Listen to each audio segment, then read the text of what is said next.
ମୁଁ ଆପଣମାନଙ୍କୁ शुभेच्छा और शुभकामना जनाऊँ। खासकर अतिक फाउंडेशन रो फाउंडर श्री मोहम्मद रफीक साहब जे कि ए फाउंडेशन टी गोटे सेवा उद्देश्य रे तैयारी करछन।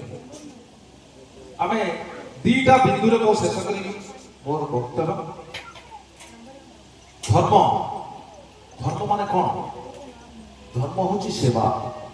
ये जो अतिक वेलफेयर फाउंडेशन आज सेवा रे जो माने गरीब लोक जो माने खाया को मिलु हमर शिक्षा क्षेत्र रे हो हमर स्वास्थ्य क्षेत्र रे हो से मानको सहायता करू सी होची एक्चुअली धर्म।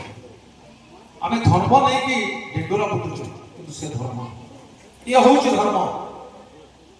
ताकर जो वेलफेयर एक्टिविटी सुनी 2025 मसीह आरंभ कर बर्तमान पाखापाखि वर्ष हो शुणुली आमर सलीम खान साहब आज मु निजको धन्य मन कर मंच मत अतिथि डाक खासकर आमर सलीम खान साहब जे कि all Odisha veteran soldier association रो पैट्रन आमर एडवाइजर ताकर जो कार्यकलाप संगठन प्रति सदा बेले जहाँ भी आमर दरकार पड़े से सदा भुवनेश्वर आसती।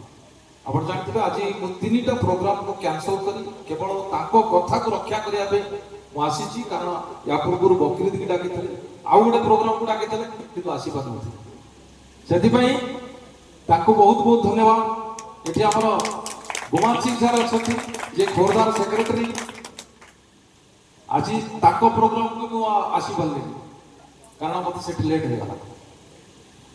तो से जो आमर संगठन आम सहित आमर सलीम खान साहब यही भाया संगठन देश को मजबूत कर आउ से कहते कि सेवा ये सेवा ही कोठी ना कोठी आम मानव सेवा आम जातिर सेवा करवा ये हूँ गोटे बहुत बड़ काम।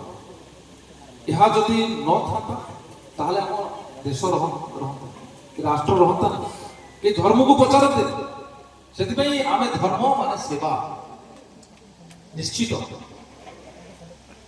आज इंडिपेंडेंस डे 80 वर्ष होगा जो मैंने देश को स्वाधीन करते आप मन पकड़े से कि हिंदू मुस्लिम ये सब थिला किछि नथिला।